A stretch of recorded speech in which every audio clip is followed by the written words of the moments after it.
नमस्कार दोस्तों, welcome to our YouTube channel the success zone. आप सभी का सक्सेस जोन के यूट्यूब चैनल पर बहुत बहुत स्वागत है। उम्मीद है कि आप सभी की तैयारी बहुत बढ़िया और बहुत शानदार चल रही हो।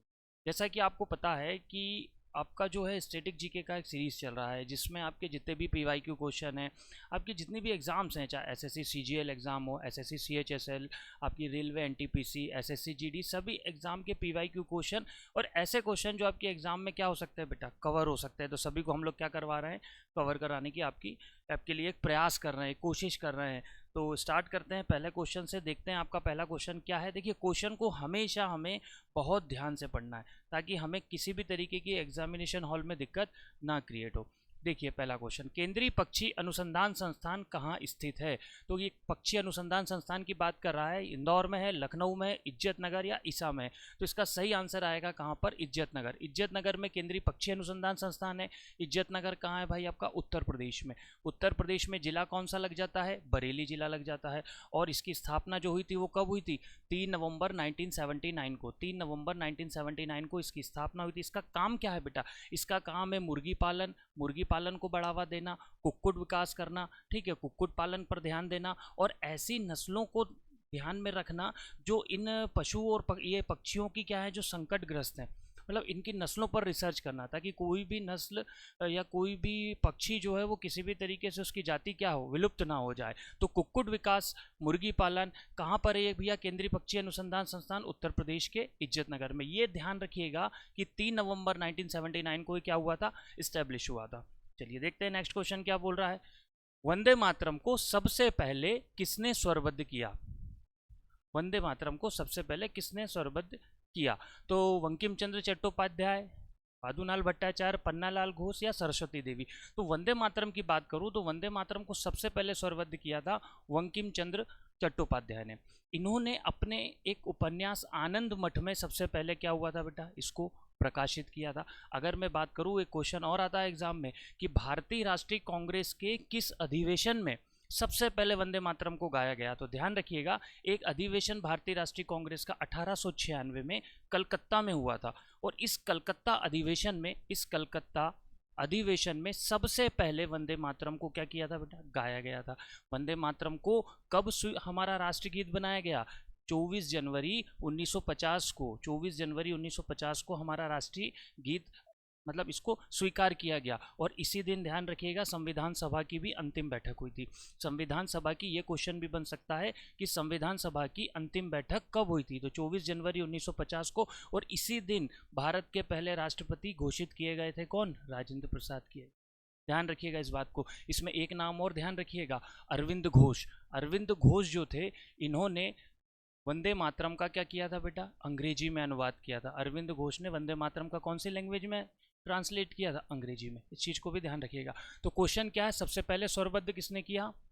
बंकिम चंद्र चट्टोपाध्याय ने। ठीक है, कलकत्ता अधिवेशन में, ये क्वेश्चन भी कई बार आया है, कलकत्ता अधिवेशन में सबसे पहले वंदे मातरम को क्या किया गया था? गाया गया था और इसको स्वीकार किया गया था 24 जनवरी 1950 को। संविधान सभा की अंतिम बैठक हुई थी और इसी दिन हमारे पहले राष्ट्रपति राजेंद्र प्रसाद को क्या किया गया था? घोषित किया गया था। चलिए अगला क्वेश्चन देखते हैं क्या बोल रहा है। हडिम्बा देवी मंदिर कहाँ स्थित है? भारत जो है वो मंदिरों का देश भी कहा जाता है। तो हडिम्बा देवी मंदिर जम्मू कश्मीर, हिमाचल प्रदेश, महाराष्ट्र या उड़ीसा? तो ध्यान रखिएगा, इसका सही आंसर क्या आएगा? हिमाचल प्रदेश। हिमाचल प्रदेश में देवदार के वृक्षों के बीच में बहुत ही खूबसूरत मंदिर है बेटा ये। और ये मंदिर किसको है, किसने बनाया था, ये देखते हैं। तो देखिए, ये मंदिर की जो मतलब स्थापना है, ये 1573 में राजा बहादुर सिंह ने करी थी। किसने करी थी? राजा बहादुर सिंह ने। अब हिडिंबा देवी कौन है भाई? हिडिंबा देवी जो है वो पुराणों में भीम की पत्नी के रूप में इनका वर्णन किया गया। किसकी पत्नी? भीम की पत्नी के रूप में इनका वर्णन किया। और हिमाचल के लोग इनको बहुत मानते हैं, बहुत पूजा करते हैं। तो हिडिंबा देवी मंदिर जो है वो कहाँ पर है भाई? हिमाचल प्रदेश में। देवदार के वृक्षों के बीच में ये मंदिर क्या है? बना हुआ है। ध्यान रखिएगा इस बात को। चलिए अगला क्वेश्चन क्या बोल रहा है। जल्दापारा राष्ट्रीय उद्यान कहाँ स्थित है? भारत में कई राष्ट्रीय उद्यान है। टोटल राष्ट्रीय उद्यान की बात करूं तो भारत में सबसे ज़्यादा राष्ट्रीय उद्यान, टोटल राष्ट्रीय उद्यान कितने हैं? 106। अगर मैं आपसे बोलूं कि बताइए कि सबसे ज़्यादा राष्ट्रीय उद्यान कहाँ पर है, तो सबसे ज़्यादा राष्ट्रीय उद्यान में क्या नाम आएगा? मध्य प्रदेश आएगा। मध्य प्रदेश में टोटल राष्ट्रीय उद्यान कितने हैं आपके? 11 राष्ट्रीय उद्यान। कितने हैं बेटा? 11 राष्ट्रीय उद्यान है। अगर मैं आपसे बोलूँ कि बताइए कि कौन सा केंद्र शासित प्रदेश है जहाँ पर सबसे ज़्यादा राष्ट्रीय उद्यान है, तो केंद्र शासित प्रदेश में नाम आएगा किसका? अंडमान निकोबार। यदि मैं आपसे कहूं कि ऐसे राज्य का नाम बताइए जहां पर एक भी राष्ट्रीय उद्यान नहीं है, तो एक भी राष्ट्रीय उद्यान नहीं है, वो राज्य कौन सा है? पंजाब। पंजाब में एक भी राष्ट्रीय उद्यान नहीं है। ठीक है, तो टोटल राष्ट्रीय उद्यान हमारे कितने हैं? 106 राष्ट्रीय उद्यान है। ठीक, अब क्वेश्चन पे आते हैं, जल्दापारा राष्ट्रीय उद्यान कहाँ स्थित है? तो जल्दापारा राष्ट्रीय उद्यान जो है वो कहाँ पर है बेटा? पश्चिम बंगाल में। ठीक है, पश्चिम बंगाल में एक राष्ट्रीय उद्यान और है, गेरुमारा। ठीक है, एक राष्ट्रीय उद्यान और है, बक्सा राष्ट्रीय उद्यान, ये भी पश्चिम बंगाल में। एक राष्ट्रीय उद्यान और है जिसका नाम क्या है? सुंदरवन, ये भी कहाँ है? पश्चिम बंगाल में। उड़ीसा की बात करूं तो उड़ीसा में एक आपका राष्ट्रीय उद्यान है जिसका नाम क्या है? भीतरकनिका। ध्यान रखिएगा, ये कई बार एग्जाम में पूछा गया है, भीतरकनिका। ठीक, उसके बाद सिंपलीफाल। ठीक है, ये भी कहाँ पर है? आपका उड़ीसा में है। उसके बाद बिहार की बात करें तो बिहार के नेशनल पार्क का नाम क्या है भाई? Valmiki national park. क्या नाम है इसका? Valmiki national park. गुजरात की बात करें तो गुजरात में एक ब्लैक बग है, ब्लैक बग नेशनल पार्क। और सबसे फेमस कौन सा है? गिर नेशनल पार्क। कौन सा नेशनल पार्क? गिर नेशनल पार्क। ठीक है, कई सारे नेशनल पार्क हैं। टोटल नेशनल पार्क कितने? 106। अगर मैं यूनियन टेरिटरी की बात कर रहा हूं तो सबसे ज़्यादा कहाँ है? अंडमान निकोबार में। टोटल कितने हैं बेटा? अंडमान निकोबार में 6 हैं। और सबसे ज़्यादा राज्यों में बात करें तो कहाँ पर है? मध्य प्रदेश में। और टोटल कितने हैं? 106। तो जल्दापारा राष्ट्रीय उद्यान जो है वो आपका कहाँ पर है? पश्चिम बंगाल। चलिए देखते हैं क्या बोल रहा है अगला क्वेश्चन। T20 वर्ल्ड कप महिला की शुरुआत कब हुई? T20 वर्ल्ड कप महिला की शुरुआत, मतलब यहां पर ध्यान देना है कि वो पुरुष पूछ रहा है कि महिला पूछ रहा है। और पहला ऑप्शन आपको हमेशा वही देगा जो क्या होगा? गलत होगा। तो अगर मैं बात करूं महिला की, तो महिला T20 वर्ल्ड कप जो शुरू हुआ था बेटा, वो शुरू हुआ था कब से? 2009 से। अगर पुरुषों की बात करूं तो पुरुष वर्ल्ड कप कब से शुरू हुआ है? 2007 से। तो पुरुष वर्ल्ड कप में अगर देखें तो सबसे पहले विजेता कौन रहा था? भारत रहा था। अब महिला वर्ल्ड कप शुरू हुआ है 2009 से। भारत अभी तक एक भी वर्ल्ड कप नहीं जीता है। सबसे ज्यादा अगर T20 महिला विश्व कप जीतने का रिकॉर्ड अगर किसी टीम के पास है तो वो टीम कौन सी है? ऑस्ट्रेलिया है। ऑस्ट्रेलिया ने 5 बार जो है वो क्या कर चुका है? T20 महिला विश्व कप जीत चुका है। ये बात हो रही है किसकी? T20 की। अगर मैं आपसे देखिए, और वर्तमान में अभी ध्यान रखिएगा 3 अक्टूबर से लेकर 20 अक्टूबर 2024 तक T20 वर्ल्ड कप चल रहा है महिला का। कौन कौन का चल रहा है? T20 वर्ल्ड कप महिला। ये कहाँ चल रहा है? ये चल रहा है आपका यूएई में। कहाँ पे चल रहा है बेटा? यूएई में। ध्यान रखिएगा 20 अक्टूबर को इसका क्या होगा? फाइनल होगा। अगर मैं बात करूं 50-50 ओवर वाले वर्ल्ड कप की, किसकी? महिला की। महिलाओं का 50-50 ओवर वाला जो वर्ल्ड कप है वो सबसे पहले शुरू हुआ था बेटा इंग्लैंड में। कहाँ पर शुरू हुआ था? 1973 में। सन कौन सा था? 1973। और जगह कौन सी थी? इंग्लैंड। ध्यान रखिएगा। तो T20 वर्ल्ड कप महिला की शुरुआत जो हुई थी वो 2009 में हुई थी। पुरुष की T20 की हुई थी 2007 में। और महिला 50-50 ओवर वर्ल्ड कप जो शुरू हुआ था 1973 में हुआ था। और कहां पर हुआ था शुरुआत? इंग्लैंड में हुआ था। अभी तक इंडिया कोई भी T20 महिला वर्ल्ड कप नहीं जीता है। ध्यान रखिएगा इस बात को। चलिए अगला क्वेश्चन क्या बोल रहा है? अनहैप्पी इंडिया के लेखक कौन है? भारत के कई लोगों ने कई सारी बुक लिखी हैं, बहुत सारे राइटर्स ने बहुत सारी बुक लिखी हैं। तो अनहैप्पी इंडिया के लेखक वी.आर. अम्बेडकर, लाला लाजपत राय, विजय लक्ष्मी पंडित या राधा कृष्णन? तो देखिए इसका सही आंसर जो आएगा वो आएगा क्या? लाला लाजपत राय। लाला लाजपत राय ने एक बुक और लिखी है जो बहुत फेमस हुई थी इनकी, याद रखिएगा, आर्य समाज। कौन सी बुक थी इनकी? आर्य समाज। अब लाला लाजपत राय कौन थे भाई? एक क्रांतिकारी थे। एक क्वेश्चन बनता है कि भाई इनकी मृत्यु कैसे हुई थी? तो इनकी मृत्यु हुई थी साइमन कमीशन के विरोध में। किसके लिए हुई थी? Simon commission. अब देखते हैं भाई साइमन कमीशन क्या है। थोड़ा सा संविधान पर चलते हैं। देखिए संविधान में हमने पढ़ा है कि अंग्रेजों ने एक एक्ट बनाया था, जिस एक्ट का नाम क्या था? 1919। उन्होंने भारतीयों से ये वादा किया था कि हम आपको एक आयोग का गठन कर रहे हैं जो 1929 में भारत के संवैधानिक सुधार को लेकर क्या करेगा? एक रिपोर्ट देगा। संवैधानिक सुधार को लेकर क्या करेगा बेटा? एक रिपोर्ट देगा। लेकिन ये आयोग ने 1929 की बजाय अपनी रिपोर्ट कब दे दी? 1927 में। उस आयोग का नाम क्या था? Simon commission. इसके अध्यक्ष कौन थे? Sir John Simon. Sir John Simon इसके क्या थे? अध्यक्ष। अब इसका विरोध क्यों हुआ? इसका विरोध इसलिए हुआ कि भाई इसमें जितने भी मेंबर्स थे सब क्या थे? अंग्रेज थे। और भारतीयों की डिमांड थी कि इसमें कम से कम 3 मेंबर जो हों वो क्या शामिल हों? भारतीय हों। और इसी को लेकर लाला लाजपत राय विरोध प्रदर्शन कर रहे थे और उसी विरोध प्रदर्शन में लाठीचार्ज हुआ और लाठीचार्ज में उनकी क्या हो गई, डेथ हो गई। तो इनकी एक बुक है अनहैप्पी इंडिया और एक इनकी इंपॉर्टेंट बुक ध्यान रखिएगा आर्य समाज भी है, ठीक है। और भी कई सारी बुक इन्होंने लिखी, लेकिन इंपॉर्टेंट बुक क्या है, आर्य समाज, और एक बुक है कौन सी, अनहैप्पी इंडिया।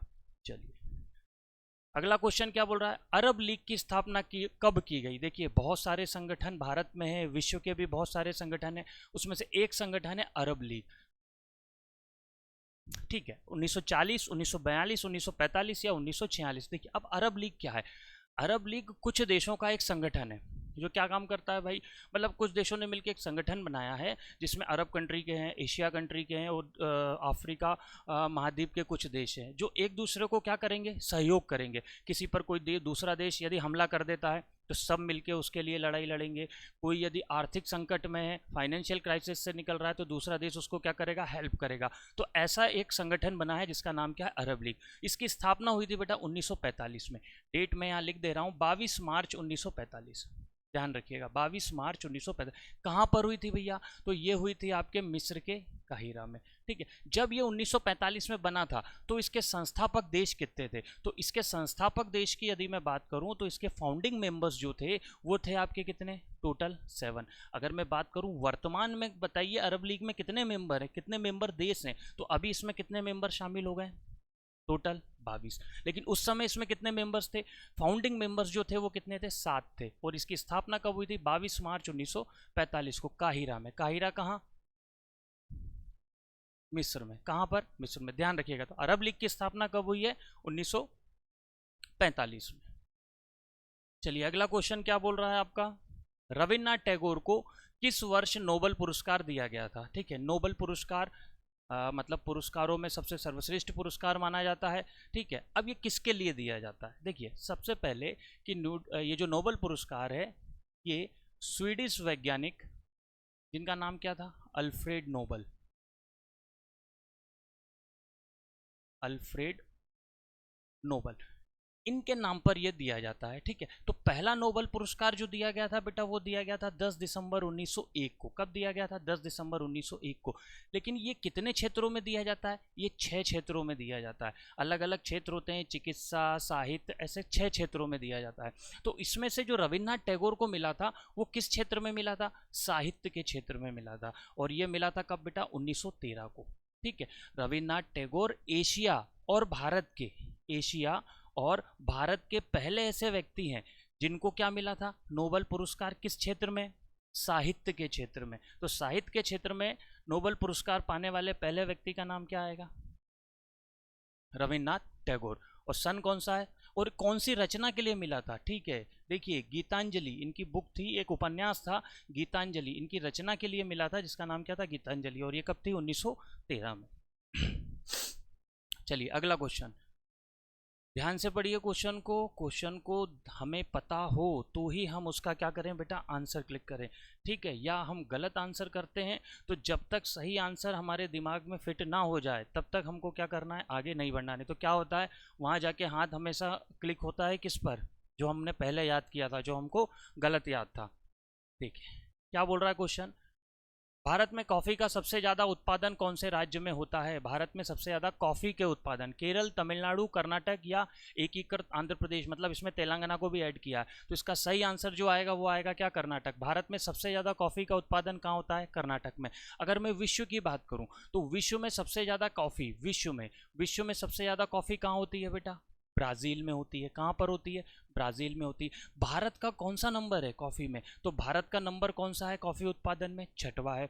भारत अपने यहाँ जितनी भी कॉफ़ी पैदा करता है उसका 70% क्या कर देता है, निर्यात कर देता है। 70% क्या कर देता है, निर्यात कर देता है, ठीक है। भारत में 2 तरीके की प्रजाति की कॉफ़ी होती है, ये भी ध्यान रखिएगा। एक होती है अरेबिका कॉफ़ी और एक होती है आपकी रोबुस्टा कॉफ़ी, ठीक है। भारत में 2 तरीके की प्रजाति होती है कॉफ़ी की। चूँकि भारतीय हम लोग कॉफ़ी का सेवन बहुत कम करते हैं, हम लोग सबसे बड़े उपभोक्ता किसके हैं, चाय के हैं, इसलिए कॉफ़ी का सेवन कम होता है। तो हमारे यहाँ जितनी भी कॉफ़ी वैसे ही बहुत कम होती है, लेकिन जितनी भी कॉफ़ी होती है उसका 70% हम क्या कर देते हैं, निर्यात कर देते हैं, ठीक है। अब जैसे इसके लिए एक बोर्ड भी बना हुआ है जिसका नाम क्या है, कॉफ़ी बोर्ड, ध्यान रखिएगा। केंद्रीय कॉफ़ी बोर्ड है ये, केंद्रीय कॉफ़ी बोर्ड। और ये कहाँ पर है आपका, बेंगलोर में। कहाँ पर है? बेंगलोर में। ठीक है, ऐसे कई सारे बोर्ड हैं जो मैं आपको यहाँ पर बता देता हूँ। देखिए, सबसे पहले यदि हम बात करें कॉफ़ी बोर्ड हमने देख लिया बेंगलोर में। मैं आपसे बात करूँ कि केंद्रीय चाय बोर्ड बताइए कहाँ है, तो केंद्रीय चाय बोर्ड कहाँ आएगा भाई? कलकत्ता में। मैं आपसे बोलूँ कि बताइए रबर बोर्ड कहाँ है? केंद्रीय रबर बोर्ड। ठीक है, तो ये आपका कहाँ आएगा? कोट्टायम में। ठीक है, मैं आपसे बोलूँ केंद्रीय तंबाकू बोर्ड बताइए, केंद्रीय तंबाकू बोर्ड कहाँ है? तो ये कहाँ पर है भाई? गंटूर में है। ठीक है, और कॉफ़ी बोर्ड हमने देख लिया है, कॉफ़ी बोर्ड हमारा कहाँ पर है? बेंगलोर में। ठीक है, और भारत 70%। अच्छा, चाय की बात करूँ तो चाय जो है वो सबसे ज़्यादा उत्पादन, चाय का उत्पादन सबसे ज़्यादा करने वाला देश कौन सा है भाई? चीन है। ठीक है, अगर मैं बोलूँ चाय का सबसे ज़्यादा उपभोग कौन सा देश करता है, तो वो कौन सा करता है भाई? भारत करता है। ऑब्वियसली हम ही सबसे ज़्यादा चाय के शौकीन हैं। और यदि मैं बोलूँ आपसे कि चाय का निर्यात सबसे ज़्यादा कौन सा देश करता है, तो चाय का निर्यात करने वाला देश आएगा श्रीलंका, जो सबसे ज़्यादा चाय का क्या करता है? निर्यात करता है। तो सबसे ज़्यादा उत्पादन चीन करता है, सबसे ज़्यादा उपभोग भारत करता है, और सबसे ज़्यादा एक्सपोर्ट कौन करता है? श्रीलंका करता है। ध्यान रखिएगा इस बात को। चलिए, अगला क्वेश्चन क्या बोल रहा है? निम्नलिखित में से किस स्थान पर गौतम बुद्ध को आत्मज्ञान की प्राप्ति हुई थी? कुशीनगर, लुम्बिनी, बोधगया या सारनाथ? तो देखें इसका आंसर। सबसे पहले देखते हैं कि इसका आंसर क्या है। तो गौतम बुद्ध को जो आत्मज्ञान प्राप्त हुआ था वो कहाँ हुआ था भाई? बोधगया में हुआ था। तो इसका सही आंसर क्या आएगा? बोधगया। अब देखते हैं कि गौतम बुद्ध थे कौन। ठीक है, तो गौतम बुद्ध जो थे वो क्या थे? बौद्ध धर्म के संस्थापक थे। ठीक है, ये हमने देख लिया। इन्होंने 29 वर्ष की अवस्था में, कौन सी अवस्था में? 29 वर्ष की, 29 वर्ष की अवस्था में अपना घर छोड़ दिया था। यह घटना क्या कहलाती है? यह घटना कहलाती है महाविनिष्क्रमण। क्या कहलाती है? महाविनिष्क्रमण। गौतम बुद्ध के घर छोड़ने की घटना महाविनिष्क्रमण। ठीक है भैया। अब इनके गुरु थे, देखिए जब इनकी उम्र कितनी हुई? 35 वर्ष हुई। तो 29 वर्ष से 35 वर्ष तक इन्होंने क्या करी? दीक्षा ली। तो इनके गुरु का नाम था अलार कलाम। क्या नाम था इनके गुरु का? अलार कलाम।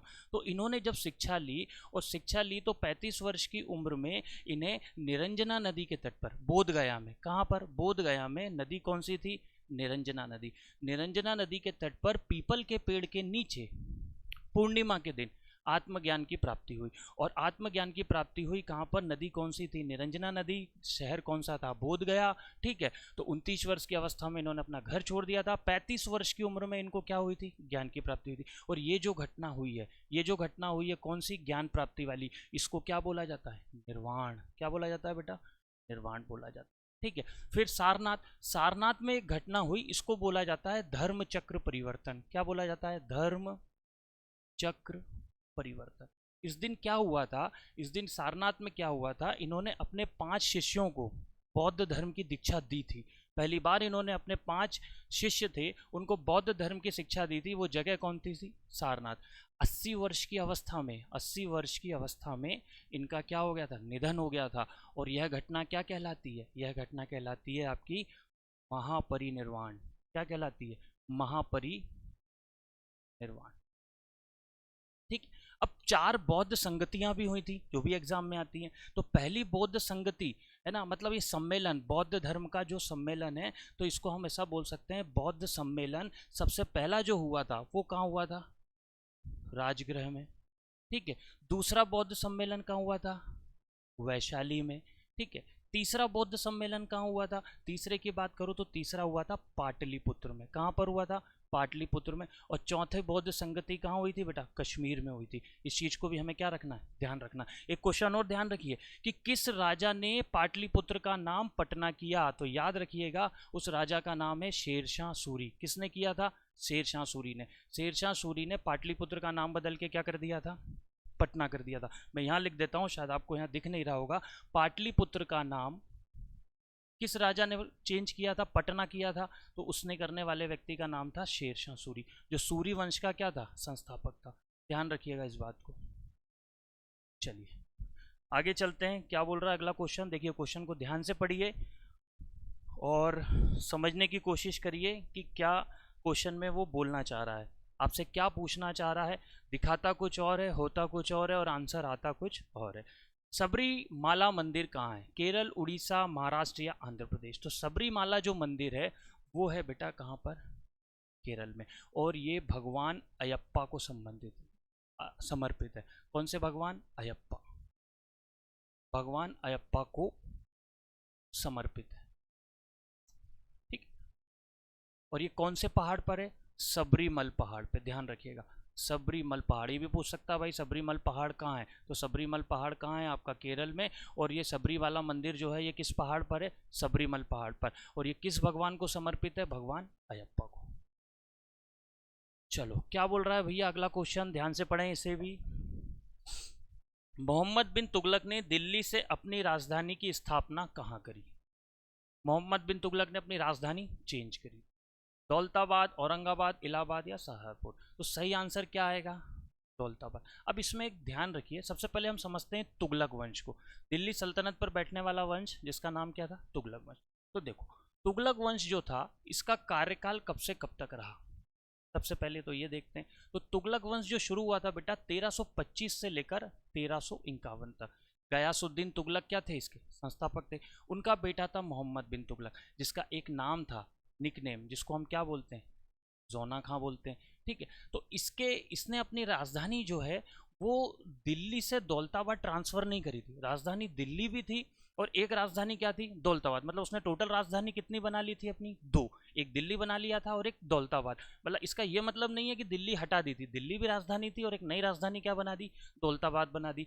तो मोहम्मद बिन तुगलक, अब इसके बारे में देखते हैं कि इन्होंने ऐसा क्या क्या काम किया। तो देखें मोहम्मद बिन तुगलक, पहला पॉइंट कि पीतल के सिक्के चलाने वाला, ठीक है। पहला सुल्तान, आपसे पूछे कि भाई पीतल के सिक्के चलाने वाला, पीतल के सिक्के चलाने वाला पहला सुल्तान कौन हो गया भाई? आपका मोहम्मद बिन तुगलक, ठीक है। निजामुद्दीन औलिया, ठीक है, निजामुद्दीन औलिया का मकबरा बनाने वाला सुल्तान, निजामुद्दीन औलिया का मकबरा इसने बनवाया था, ठीक है, ये भी हो गया, ठीक है। इसके दरबार में एक कवि था जिसका नाम था बर्नी। तो पूछा जाता है कि बर्नी किसका दरबारी कवि था? मोहम्मद बिन तुगलक के।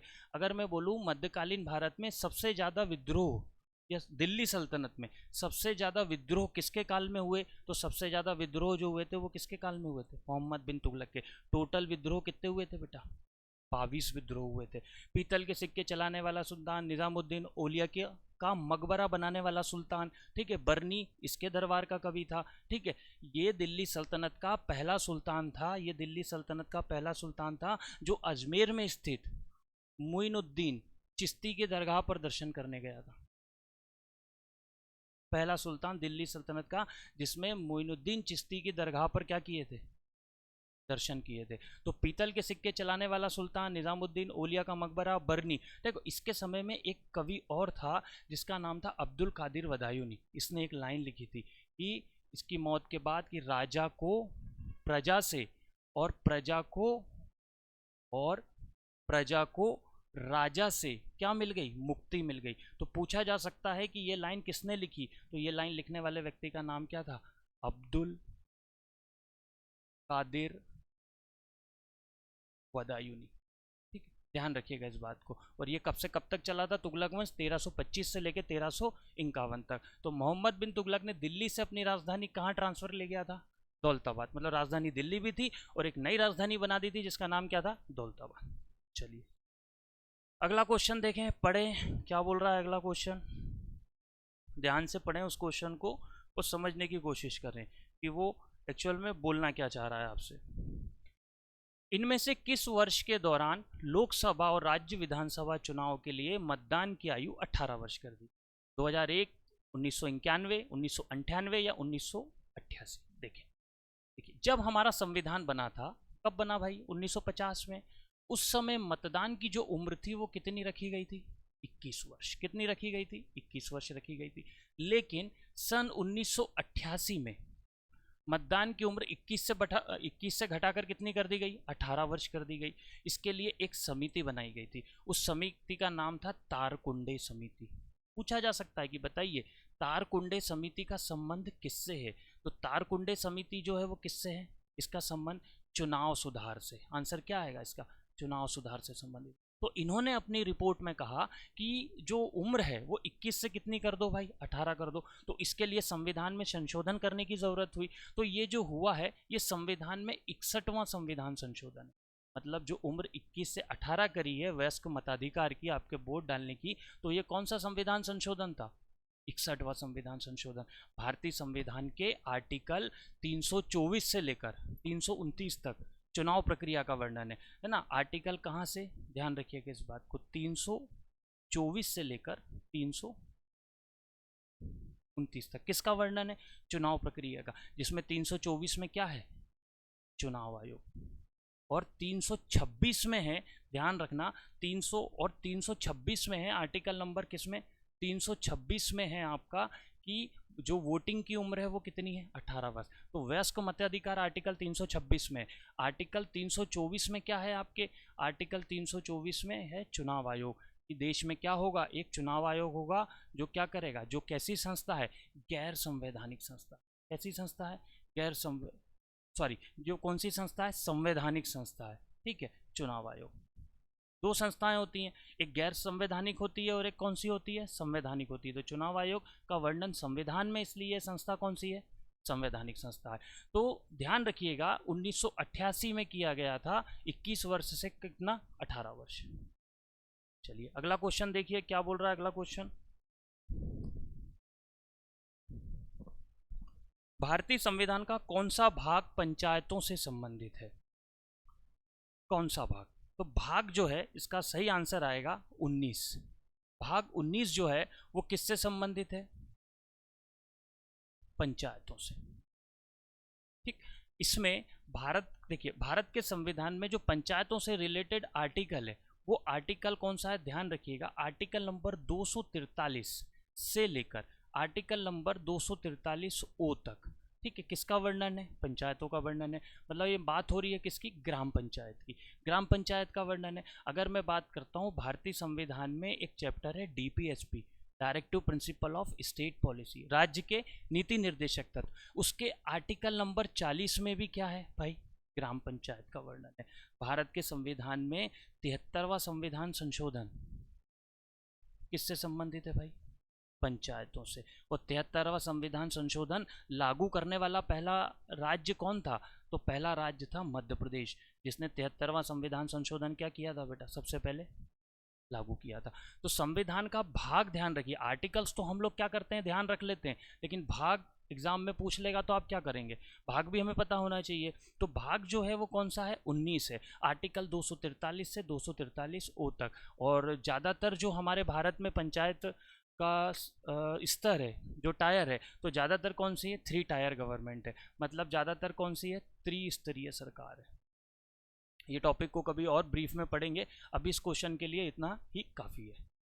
चलिए अगला देखते हैं। राजा रवि वर्मा किस क्षेत्र में प्रसिद्ध है? साहित्य, संगीत, चित्रकारी या नृत्य? तो राजा रवि वर्मा जो है वो क्या है भाई? चित्रकारी है, ठीक है। ये जो एक फेमस चित्रकार हैं और इनकी जो जितनी भी पेंटिंग्स हैं वो लक्ष्मी विलास पैलेस, ध्यान रखिएगा, लक्ष्मी विलास महल, ये कहाँ है? ये क्वेश्चन भी बन सकता है। तो लक्ष्मी विलास महल बड़ोदरा में, ठीक है। अब इनकी सबसे फेमस चित्रकला कौन सी है जिसके लिए इनको अवार्ड मिला था? तो नायर स्त्री। नायर स्त्री का श्रृंगार, नायर स्त्री का रहन सहन, उसको लेकर इनकी पेंटिंग है, नायर स्त्री की पेंटिंग। ये जो है ये इनकी जो है बेटा क्या है? फेमस पेंटिंग है, जिसके लिए इनको क्या मिला था? अवार्ड मिला था, ठीक है। ये किस रियासत के हैं? तो ध्यान रखिएगा, ये केरल के त्रावणकोर रियासत के हैं। किस रियासत के हैं? त्रावणकोर से संबंधित है। केरल की कौन सी रियासत? त्रावणकोर रियासत से संबंधित है राजा रवि वर्मा, जिसका संबंध किससे है? चित्रकारी से। चलिए अगला क्वेश्चन देखें। इंदिरा गांधी की जीवनी के लेखक का नाम बताइए। क्या है भाई? शोभा डे, अरुंधति राय, पुपुल जयकर या के आर नारायण? इंदिरा गांधी की जीवनी, इंदिरा गांधी की जीवनी। तो इसका जो सही आंसर आएगा वो आएगा आपका क्या? पुपुल जयकर, ठीक है। इसका आंसर सही क्या आएगा? पुपुल जयकर। पुपुल जयकर की इंदिरा गांधी की जो जीवनी है उसका नाम है इंदिरा गांधी